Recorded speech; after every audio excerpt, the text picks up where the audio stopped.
Let's talk about the AIDA formula today, the copywriting framework. It's a classic. I think I first read about it, heard about it in the Gary Halbert letter. For many folks, it's associated with Alec Baldwin's Oscar-winning speech in Glengarry Glen Ross. I mean, he was in that movie for like 7 minutes. And he won an Oscar. It was the coffees for closers, A, B, C, always be closing. And actually, the way that he laid out AIDA in that movie is a little bit different from how I know it as a copywriter. But he said attention, interest, decision, action. And a lot of people who are familiar with AIDA at all, AIDA, it's through that. So anyways, I was having this chat with a subscriber recently, and the AIDA framework, formula, template, whatever you want to call it, came up, and they were asking if it still worked. I thought it was a good question. I thought I would answer it today. And if you're a copywriter or a marketer or copywriter entrepreneur, like if you are involved in creating marketing for your business or for clients, don't forget to like and subscribe so you get more content like this delivered to you. I'll catch you on the other side of this introduction. These are the proven direct response marketing, copywriting, and entrepreneurship success strategies you can use today to write your own ticket and create the life you want. I am Roy Furr, and this is Breakthrough Marketing Secrets. Now, here's today's breakthrough. All right, before we dive in, today's episode is sponsored, as usual, by me. Today, I'm going to link you through to my High-Velocity Copywriting training program. It's like my flagship copywriting training. Check the link in the description. You'll figure out that it's super relevant to what we're going to talk about today, and I'll talk more about that at the end of the episode. But if you are a copywriter and you want to write effective copy that actually generates conversions, that generates response, you really need to go through the High-Velocity Copywriting training program. All right, so with that, what the heck is the AIDA framework? Well, I suppose I spilled the beans a little bit in the introduction, but it's been taught for a long time as a copywriting and a selling framework, and the way that I know it is attention, interest, desire, action. Attention, interest, desire, action. And so this has been presented in lots of different ways, but like you need to get their attention, you need to build interest in what you're talking about, you need to stimulate that desire, and you need to get them to take action. Now, I'm going to say something a little bit controversial about this, considering how often and how widely this has been taught. I think that AIDA was never a good copywriting template. It's never been a good copywriting template.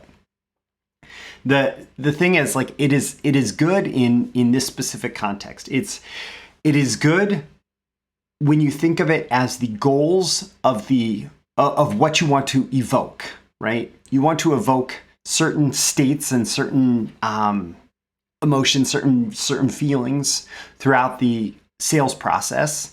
And so number one, you need their attention. You need their attention in order to convey your selling message. And so, yes, okay, awesome. Number two, you need to build their interest in what you're saying and that message that you are conveying, right? Number three, you need to cultivate desire for your product. Okay, cool. Yes, you need to do that. And number four, you need to inspire action. You need to inspire them to take action on whatever it is that you're offering. And in that regard, it is a perfect description of what you need to do throughout your selling message, right? But the question is how? How do you grab their attention? How do you build interest? How do you cultivate desire? How do you inspire action? And in that regard, AIDA kind of sucks, and it always has. It doesn't tell you how to do it. It's not a framework or a template that you can use in that way. It's just, it's empty of all those important details. But it does still help your copywriting, your presentation of your selling messages, because it is a reminder of what you need to do. And it does allow you to create goals for different sections of your copy. So you need to grab attention. You do that with your headline and your lead, your, any visual elements on the page, especially above the fold, whatever is going to grab them and pull them into your message. And then importantly, attention is something that you actually need to hold all the way through. Like attention is something that you can't take it for granted, especially today where, going to Facebook or TikTok or whatever is one click away. That back button, an easy click, whatever. You need to grab their attention with the headline and lead and then make sure that you're holding it all the way through. And then you need to build interest. How do you do that? You build interest with a compelling big idea, a compelling promise, a compelling outcome that you are offering to them. Number one, by engaging with your message. And then number two, by eventually taking advantage of whatever offer you're going to put in front of them.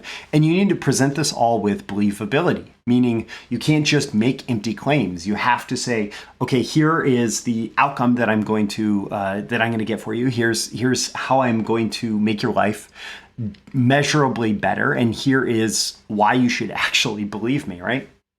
So we grabbed their attention, we built their interest in our message, right?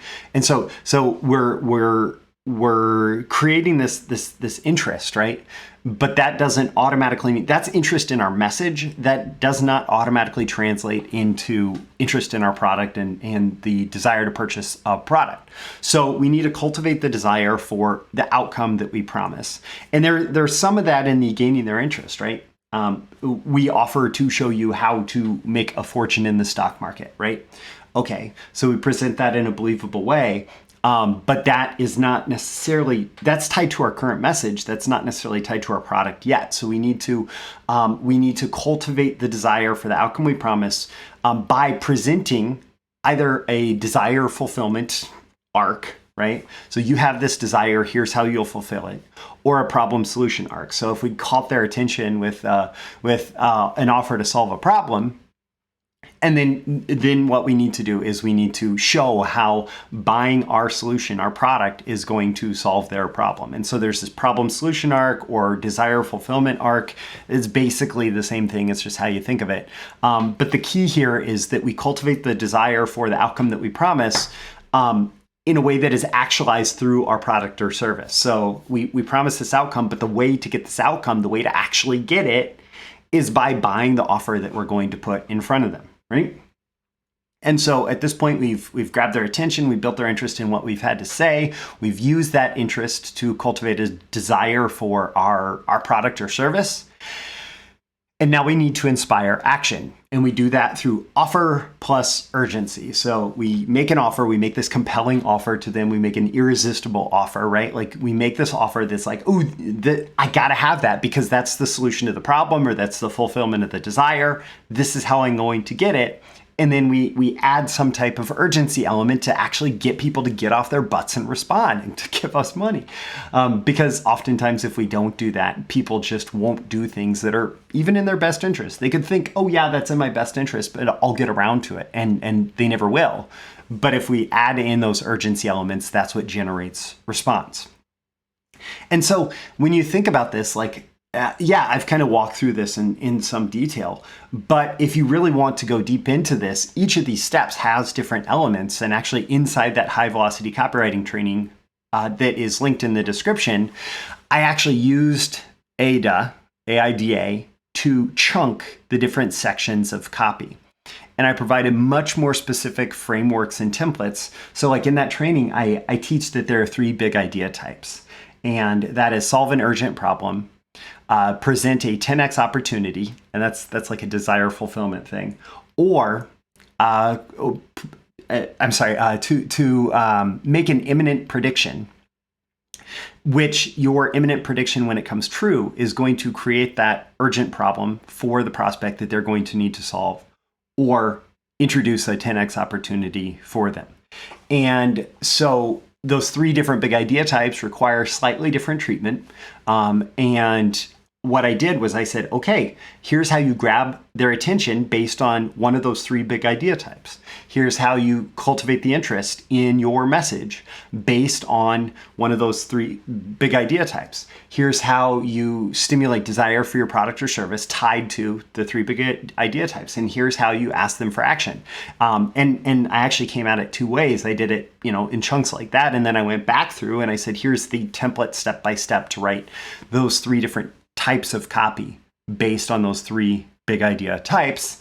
And so in that regard, like AIDA will always work because it just represents the different ways that people need to engage in order to actually take action and buy your product. And yet it never was a very good copywriting framework or copywriting template. And so if you want templates that actually work, check the link in the description to High-Velocity Copywriting. I'm Roy Furr. This is Breakthrough Marketing Secrets. Don't forget to check those links in the description. Let's see what else. Oh yeah, High-Velocity Copywriting is part of the BTMSinsiders training library. So you actually pay one low monthly fee like Netflix. You get instant streaming access to an entire catalog of training for copywriters, copywriter entrepreneurs, and marketers. And so when you click through to High-Velocity Copywriting, you can learn more about that. Don't forget to like and subscribe, all that good stuff. Every episode, I'm here trying to help you become a better marketer, and I think I've done that if you paid attention. So I'll catch you again in the next episode. See you soon. Thank you once again for tuning in to this daily episode of Breakthrough Marketing Secrets. Remember, check out the links with this episode for even more value. Now make sure you like, comment, share, subscribe, and engage in every way you can to keep this show going and growing and delivering daily value to you. I'll catch you soon for your next big breakthrough.